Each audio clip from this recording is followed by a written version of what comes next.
Anyway, the Tea Party movement is on a roll, and it got started last April. And now, well, a Tea Party activist is now an elected official in New York State. Dean Murray, a Tea Party activist, just won a special election for a state assembly seat in Long Island. He says he is the first Tea Party activist elected to govern. Dean joins us in New York City. Good evening, Dean, and congratulations on your election victory. Hi, Greta. Thank you for having me. Did you actually run as a Tea Party, a member of the Tea Party, or did you run as a Republican or a Democrat? I am actually a proud member of the Brookhaven and Suffolk County Republican Party, and also I was on the conservative line as well. But I was one of the original, or one of the organizers of one of the many original Tea Parties back on tax day in 2009. So are you a happy member of the Republican Party, or are you sort of branching off into the Tea Party I don't know, it's not really a movement yet, but whatever it is. Well, it is a movement. I think it is a movement. And yes, I am very happy to be in the Republican Party, and I'll tell you why. Because it seems like while the Democratic Party is working so hard to tear down what the Tea Party movement's about and discredit them, it seems the Republican Party is embracing the Tea Party movement. And the important thing with that is the Tea Party movement is based on what the core Republican values are based on. I mean, the Tea Party movement is based on having smaller government, about fiscal responsibility, and most importantly, and I think this is probably the key word for this entire year, accountability.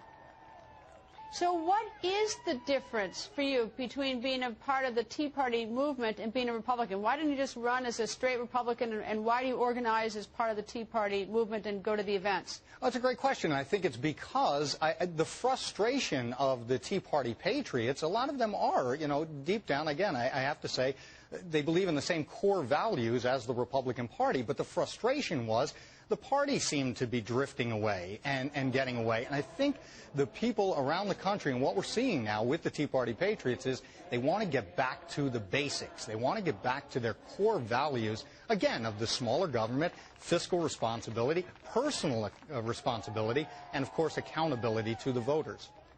All right, rewind to last April 15. Were you part of the Tea Parties? Well, I guess that's when it pretty much got started. Did you attend one? No, I actually organized one on Long Island. Okay. There were a handful in Long Island, and I was the one that organized the Medford Tea Party in Medford, New York, in Suffolk County, and was thrilled to see. We had several hundred people out there, and I'll tell you, the mood was they were angry. They wanted to be heard. They don't feel like the elected officials. They feel as though there's a disconnect between the elected officials and the taxpayers. And they want to be heard, and they want accountability, and they're demanding accountability.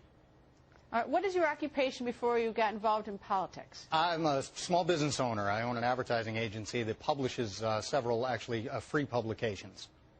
Had you ever gone to a protest or a demonstration of any sort prior to the one you organized last April 15th in New York? No, I can't say that I have. I mean, I've been involved with the Republican Party and been involved in several races and helped out and volunteered, but I think it was the Tea Party movement that really spurred me on, because it just, again, got back to the basics and the frustration, and it was a way to let the elected officials know that, hey, you're going to be held accountable, and the best part is, Election Day is when the accountability is, comes to roost. Do you think there will be a separate Tea Party like the Republican Party, the Democratic Party? Or do you think the Tea Party will just be a sort of subdivision of the Republican Party? I don't think it's going to be. And you know, it's interesting that people say, do they back Republicans? Do they back Democrats? We have a couple of local organizations, the Conservative Society for Action and the Suffolk 912 Project on Long Island. They don't look at party first. They look at the candidate and what they stand for. But as I said before, it just appears that the Republican Party and candidates are embracing the values, where the Democrats are trying to fight the Tea Party and discredit them. Dean, thank you for joining us, and good luck, sir. Thank you very much. Next up.